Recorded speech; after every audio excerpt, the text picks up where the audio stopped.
স্বাগত জানাচ্ছি আরটিভির দুপুরের সংবাদে। পুরোটা সংবাদ জুড়ে আপনাদের সাথে রয়েছে আমি নুসরাত সুসানা। গণতান্ত্রিক সরকার ছাড়া সংস্কার কোনো কাজে আসবে না বলে মনে করছে বিএনপি। দলের স্থায়ী কমিটির সদস্য আমির খসরু মাহমুদ চৌধুরী বলেন, দেশে গণতান্ত্রিক অর্ডার প্রতিষ্ঠা করাই এখন দলের মূল লক্ষ্য। আর গয়েশ্বরচন্দ্র রায় বলেছেন, সুষ্ঠু ও গ্রহণযোগ্য নির্বাচনের মধ্য দিয়ে দেশে গণতন্ত্র আলোর মুখ দেখবে। রাজধানীতে দুটি আলাদা অনুষ্ঠানে তারা এসব কথা বলেন। নাজমুল হুদাকে সাথে নিয়ে রুদ্র রফিকের রিপোর্ট। ঢাকা রিপোর্টার্স ইউনিটির ৩০তম প্রতিষ্ঠাবার্ষিকী উপলক্ষে কার্যালয়ের সামনে সংক্ষিপ্ত আলোচনা সভার আয়োজন করা হয়। এ সময় বক্তব্য রাখেন সংগঠনের সাবেক ও বর্তমান নেতারা। প্রধান অতিথির বক্তব্যে বিএনপির স্থায়ী কমিটির সদস্য আমির খসরু মাহমুদ চৌধুরী বলেন, অগণতান্ত্রিক সরকার বেশি দিন ক্ষমতায় থাকলে গণমাধ্যমের উপর চাপ বাড়বে। ক্ষমতা অব্যাহত রাখার জন্য বিভিন্ন চাপের মধ্যে মিডিয়াকে তারা চাপে রাখতে চায়। আর কোনো বক্তব্য, কোনো রিফর্ম এটা দিতে পারবে না যেটা আপনাকে গণতান্ত্রিক শাসন দিতে পারবে। কোনো রিফর্ম দিতে পারবে না। Reform only works when you have a democratic order in the country. Reform কাজ করবে না আদারওয়াইজ। আমরা একটি সুষ্ঠু নিরপেক্ষ নির্বাচনের মাধ্যমে বাংলাদেশে একটি গণতান্ত্রিক অর্ডার ফিরিয়ে আনতে চাই। এদিকে শহীদ রাষ্ট্রপতি জিয়াউর রহমানের শাহাদাত মাস স্মরণে সমাধিতে শ্রদ্ধা নিবেদন শেষে গয়েশ্বরচন্দ্র রায় বলেন, জনগণ ফ্যাসিবাদকে তাড়াতে সক্ষম হলেও এখনও গণতন্ত্র নাগালের বাইরে। গণতন্ত্র এখনো আলোর মুখ দেখেনি। আমাদের 17 বছরের যত আত্মাহুতি, যত গুম, যত নির্যাতন, যত মামলা, সবকিছুই শুধুমাত্র একটি সুষ্ঠু অবাধ নির্বাচনের মাধ্যমে জনগণের ভোটাধিকার প্রতিষ্ঠার লড়াইয়ে আমরা আজকে অব্যাহত আছি। নয়াপল্টনের সংবাদ সম্মেলনে বিএনপির সহযোগী সংগঠনের নেতারা বলেন, তরুণদের ভোটের অধিকার প্রতিষ্ঠা করাই এখন তাদের প্রধান কাজ। সেই লক্ষ্যে বুধবার রাজধানীতে সমাবেশ করবে তারা। রুদ্র রফিক, আরটিভি, ঢাকা। আলোচনা ফলপ্রসূ না হলেও প্রধান উপদেষ্টার সঙ্গে রাজনৈতিক দলগুলোর সংলাপ অস্থিতিশীল পরিস্থিতি থেকে উত্তরণে ভূমিকা রাখবে বলে মনে করেন বিশ্লেষকরা।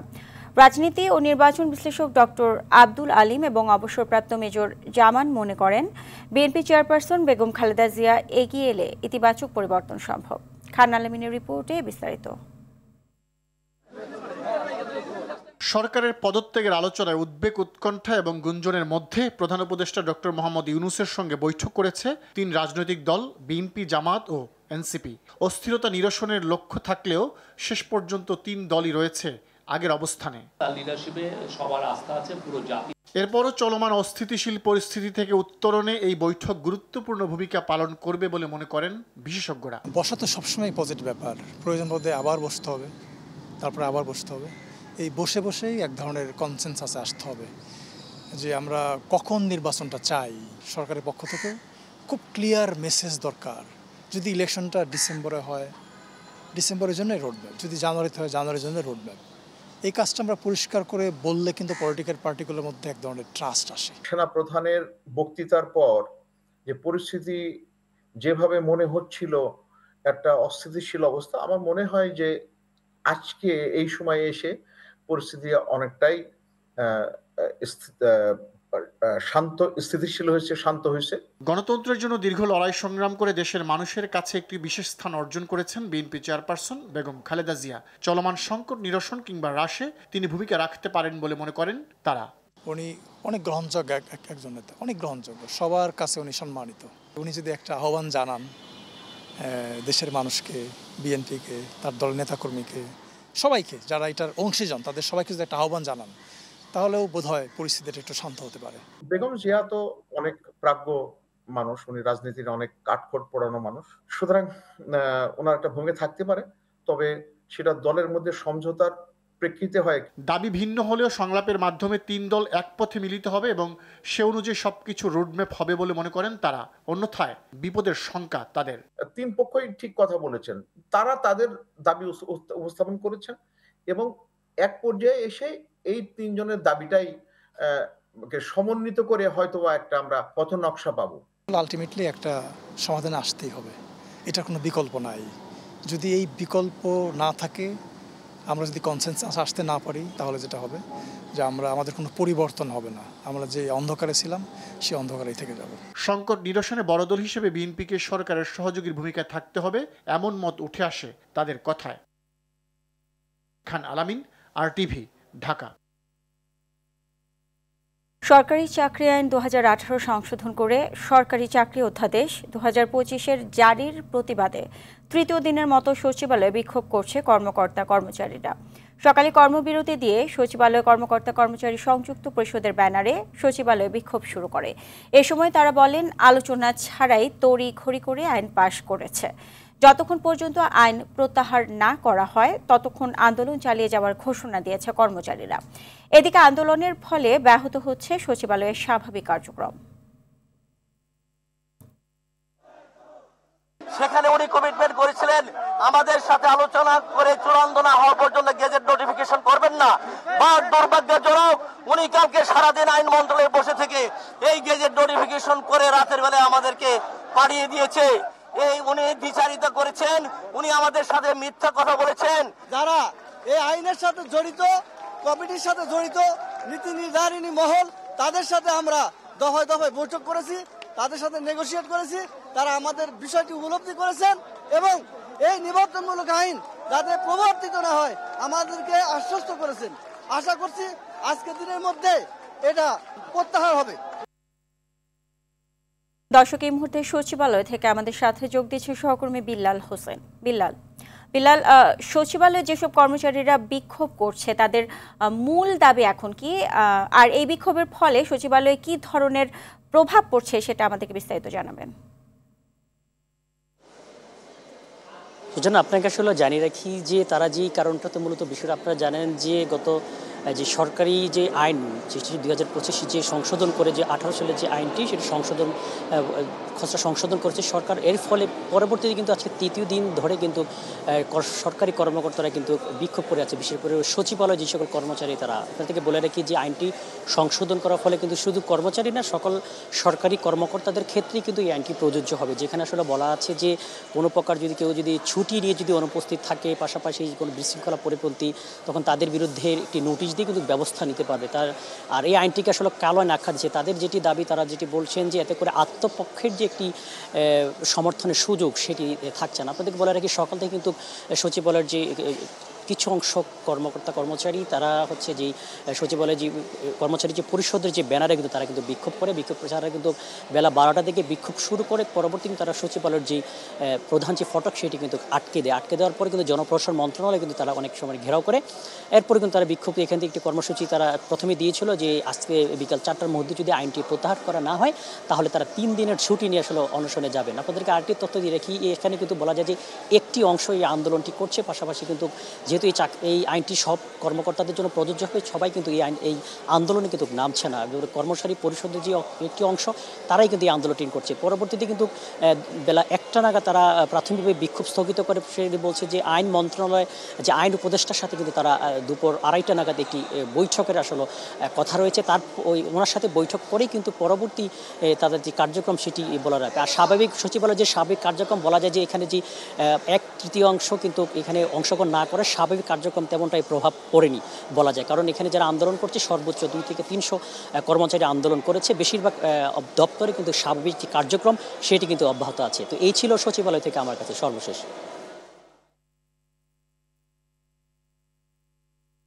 ধন্যবাদ আপনাকে। 21 আগস্ট গ্রেনেড হামলা মামলায় সব আসামি খালাসের রায়ের বিরুদ্ধে রাষ্ট্রপক্ষের লিভ টু আপিলের শুনানি মঙ্গলবার সকালে বিচারপতি আশফাকুল ইসলামের নেতৃত্বাধীন 5 বিচারপতির বেঞ্চ এদিন ধার্য করেন।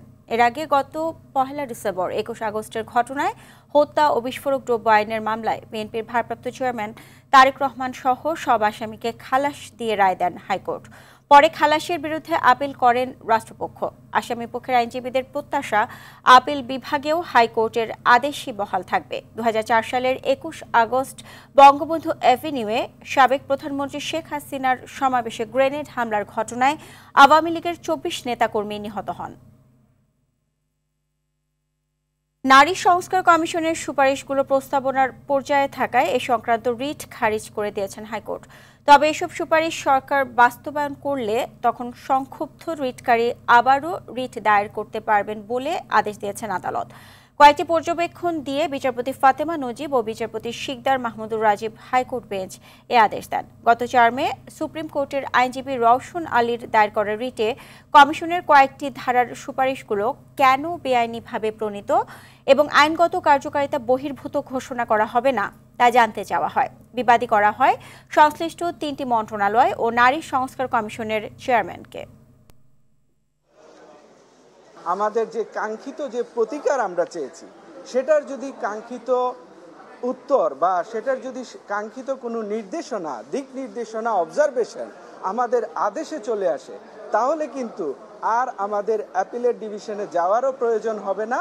আমরা এই আদেশেই সন্তুষ্ট। 4 দিনের সফরে 28 মে ভোরে জাপান যাচ্ছেন প্রধান উপদেষ্টা অধ্যাপক ডক্টর মোহাম্মদ ইউনূস।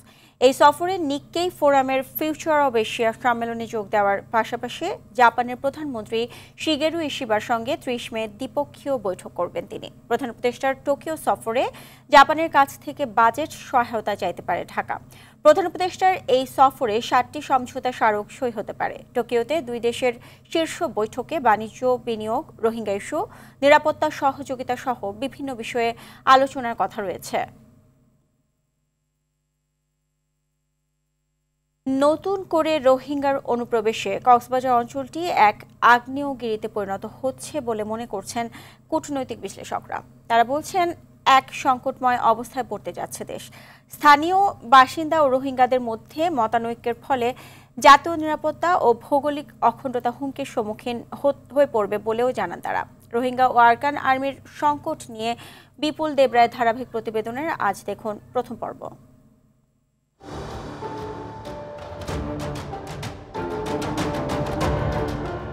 নয় আইডিপি, 9 শরণার্থী, এক জটিল সমীকরণে দাঁড়িয়ে আছে বাংলাদেশে অবস্থানরত রোহিঙ্গারা। এই সমীকরণের হিসাব না বদলানোর আগে নতুন করে লাখো রোহিঙ্গাদের অনুপ্রবেশ বাংলাদেশকে এক জটিল সমীকরণে দাঁড় করাচ্ছে। সম্প্রতি সময়ে রাখাইন রাজ্যে গণহত্যা না চললেও আঞ্চলিক নির্যাতন ও অস্থিরতার কারণে বাংলাদেশে শুধু মে মাসের প্রথম সপ্তাহে 1,18,000 রোহিঙ্গা প্রবেশ করেছে। তবে এখন নিবন্ধন প্রক্রিয়া বন্ধ থাকায় বর্তমান কি পরিমাণ রোহিঙ্গা প্রবেশ করছে তার কোনো হিসেব নেই বলে জানান শরণার্থী, ত্রাণ ও প্রত্যাবাসন কমিশনার মোহাম্মদ মিজানুর রহমান। ঢুকছে না এরকম খবর পাইনি, যে না বন্ধ হয়ে গেছে এরকম সংবাদ পাই। যারা সম্ভবত ধরেন একটু সচ্ছল আছে, টাকা পয়সা নিয়ে আসছে, স্বর্ণ অলংকার নিয়ে আসছে, তারা হয়তো আশেপাশে বাংলাদেশিদের বাড়িঘর ভাড়া নেয়, ওখানে থাকে, এরকম শুনতে পাই। নতুন করে বাংলাদেশের রোহিঙ্গা আগমনকে ঘিরে স্থানীয় পর্যায়ে চলছে নানা সংশয়। স্থানীয়রা বলছেন তাদেরকে যদি এখন সুনির্দিষ্টভাবে থাকা খাওয়া এবং যুগোপযোগী সিদ্ধান্ত গ্রহণের মাধ্যমে দিয়ে তাদেরকে রাখা না যায়, তাহলে অদূর ভবিষ্যতে ওই অঞ্চলটি হয়ে উঠতে পারে জননিরাপত্তা হুমকি ও নানা সমস্যার। রোহিঙ্গাদের পুঁজি করে বিভিন্ন গোষ্ঠী মাদক চোরাচালান সহ সন্ত্রাসী কর্মকাণ্ডে লিপ্ত করার পাশাপাশি স্থানীয়দের মধ্যে বিরোধ সৃষ্টির আশঙ্কা করছেন সাবেক কূটনৈতিক বিশ্লেষকরা। প্রথমত আমাদের জাতীয় নিরাপত্তার হুমকি, কারণ এখানে যে এত লক্ষ লোক যখন এই অবস্থায় থাকবে দীর্ঘদিন, তখন তো আমরা স্টেট আসবে, তখন এটার সমাধান রূপে পাওয়া যাবে না। রোহিঙ্গারা যদি দীর্ঘমেয়াদে এখানে থাকে তাহলে স্থানীয়দের সাথে তাদের বিভিন্নভাবে সংঘাত বা বিভিন্নভাবে তাদের সাথে মতানৈক্য, মতদ্বৈততা এগুলো বাড়তে পারে। দীর্ঘমেয়াদী রোহিঙ্গাদের অবস্থানের ফলে কক্সবাজার অঞ্চলটি আগ্নেয়গিরি হয়ে ওঠার পাশাপাশি ভৌগোলিক অখণ্ডতা হুমকির মুখে বলে মনে করছেন তারা। এরা এসে এখানে হাজির হওয়ার পর আমাদের অভ্যন্তরীণ চাপ যেমন বাড়ছে, মিয়ানমারের সাথে আমাদের সম্পর্কের জটিলতাটাও বাড়ছে, পাশাপাশি আরাকান আর্মির সাথেও বাংলাদেশের সম্পর্ক কি, এগুলো নিয়ে কিন্তু নতুন করে প্রশ্ন তৈরি হয়েছে। সময়ের সাথে এটা যে কোনো সময় ওগুলো বেরিয়ে আসতে পারে। জাতীয় নিরাপত্তা, ভৌগোলিক অখণ্ডতা কিন্তু আমাদের হুমকির সম্মুখীন হবে। নতুন করে যারা প্রবেশ করছে তাদের বায়োমেট্রিক পদ্ধতিতে নিবন্ধন সহ প্রয়োজনীয় ব্যবস্থা গ্রহণ করা জরুরি বলেও জানান বিশেষজ্ঞরা। বিপুল দেবরায়, RTV, ঢাকা। আগামী ৩ জুন সাবেক প্রধানমন্ত্রী শেখ হাসিনাকে সশরীরে উপস্থিত হয়ে আদালত অবমাননার অভিযোগের জবাব দিতে নোটিশ দিয়েছেন আন্তর্জাতিক অপরাধ ট্রাইব্যুনাল। উপস্থিত না হলে কিংবা জবাব সন্তোষজনক না হলে 1 বছরের কারাদণ্ড সহ ৫,০০০ টাকা জরিমানার বিধান রয়েছে বলে জানান প্রসিকিউটর গাজী MH তামিম। এছাড়া শেখ হাসিনার বিরুদ্ধে ফরমাল চার্জ ঈদের আগেই দাখিল করা হবে বলেও জানান প্রসিকিউটর।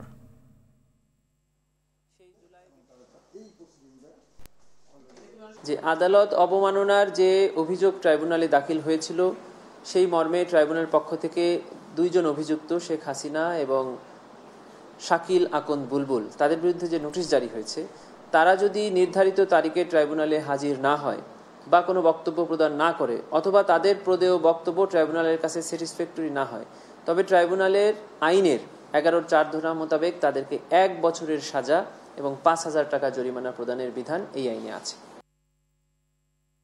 রাজধানীর মধ্যবাজারে স্থানীয় বিএনপি নেতা কামরুল আহসান সাধনকে গুলি করে হত্যার ঘটনায় 2 ব্যক্তিকে শনাক্ত করা হয়েছে। এ ঘটনায় বাড্ডা থানায় মামলা প্রক্রিয়াধীন রয়েছে বলে জানিয়েছে পুলিশ।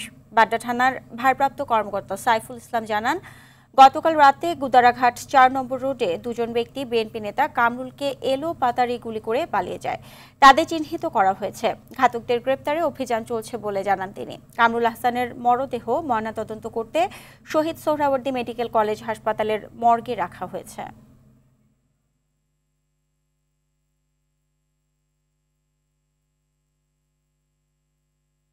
আগামী 7 জুনকে ঈদ উল আজহার দিন ধরে 5 জুনের অগ্রিম টিকিট বিক্রি হচ্ছে। আজ সকাল 8টায় পশ্চিমাঞ্চলের টিকিট বিক্রি শুরু হয়েছে। টিকিট ছাড়ার কয়েক মিনিটের মধ্যেই শেষ হয়ে গেছে সব। এদিন দুপুরে ছাড়া হবে পূর্বাঞ্চলের টিকিট। এবার ঈদযাত্রায় শুধু ঢাকা থেকে দেশের বিভিন্ন গন্তব্যে যাওয়া আন্তনগর ট্রেনগুলোর মোট আসন সংখ্যা থাকছে 33,315টি। এবারও শতভাগ আসনের টিকিট বিক্রি হচ্ছে অনলাইনে। আগামীকাল বিক্রি করা হবে 6 জুনের টিকিট। আর ঈদের পরে ফিরতি যাত্রার টিকিট বিক্রি শুরু হবে 30 মে। ওই দিন 9 জুনের অগ্রিম টিকিট পাওয়া যাবে।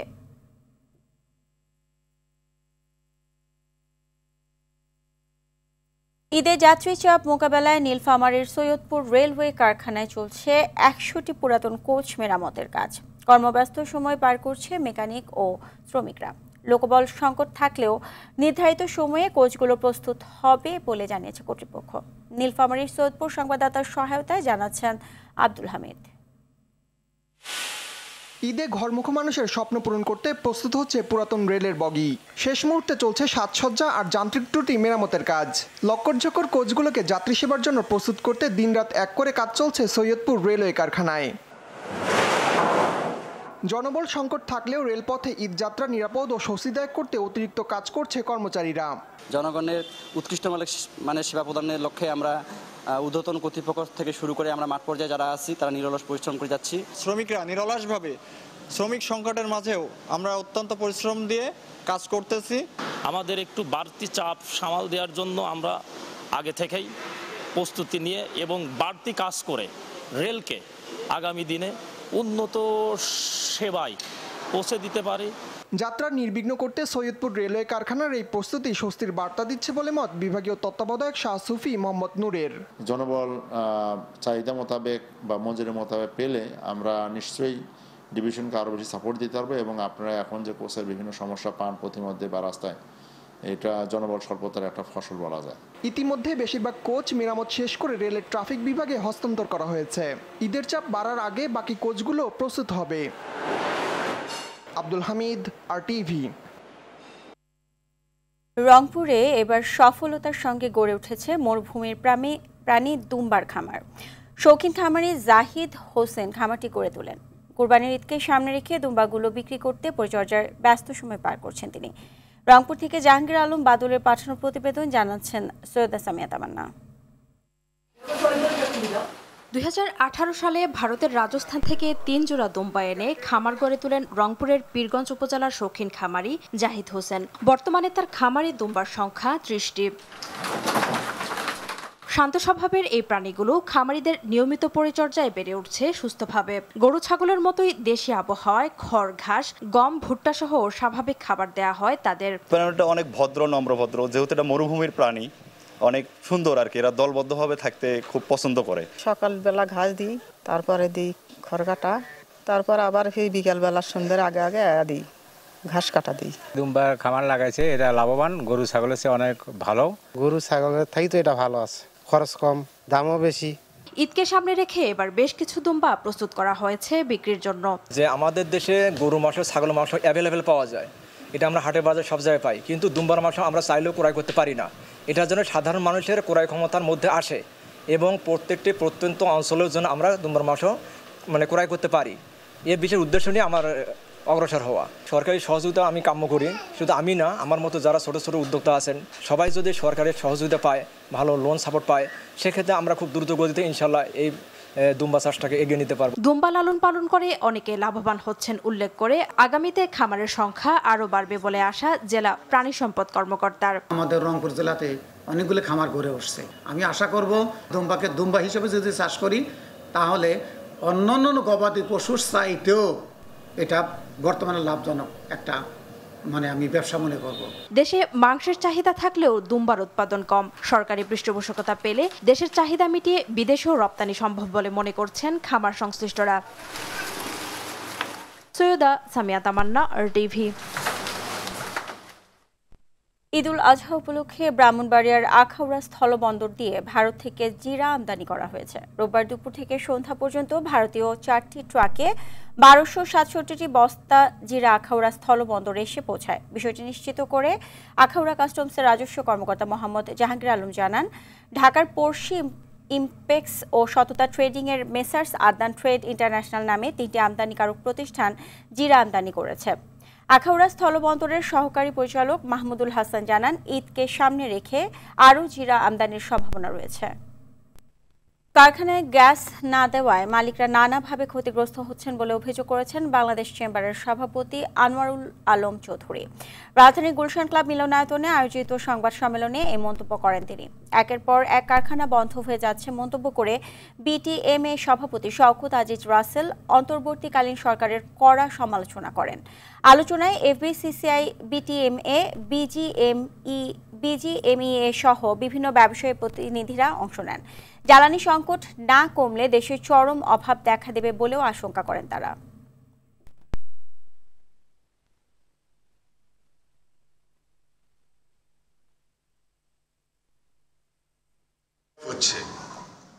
আপনার কিছুদিন পরে রাস্তায় মানুষ নামবে, আরো ভয়াবহ পরিস্থিতি হবে, ফেমিন হবে, দুর্ভিক্ষ হওয়ার মতো অবস্থা হয়ে যাবে যদি আপনি শিল্পকে না বাঁচাতে পারেন।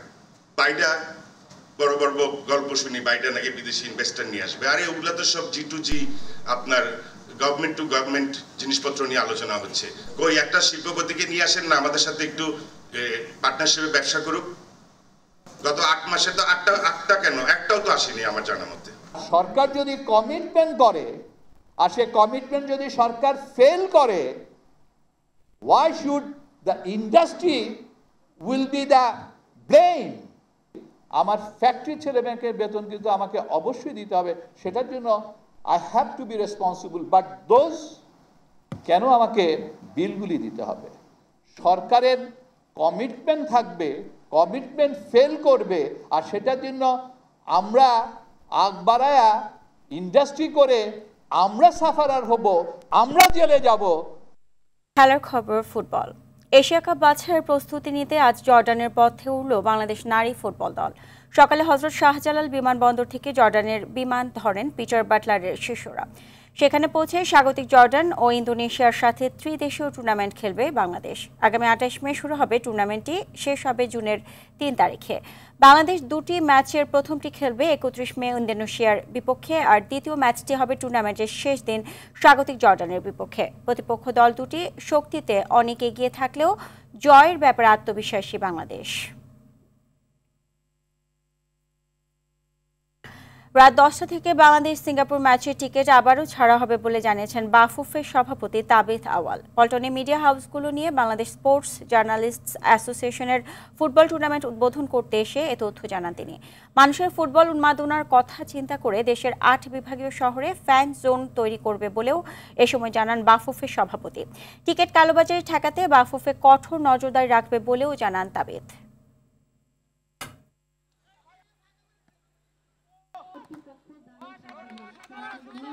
ম্যাচ ডেতে ডেফিনেটলি একটা সার্জ অফ ফ্যান্স বেস আসতে পারে। আমরা তাদেরকেও স্টেডিয়ামের বাইরে অনেক আয়োজন রাখছি, যে যারা যারা হয়তো স্টেডিয়ামে প্রবেশ করতে পারবেন না কিন্তু স্টেডিয়াম কমপ্লেক্সে ফ্যান জোনে থাকতে চান, সেসব ব্যাপারেও আমরা কিন্তু এনাফ আমি মনে করি অ্যাক্টিভিটিস তৈরি করতেছি যেন সবাই কিছু না কিছুভাবে এঙ্গেজ থাকে।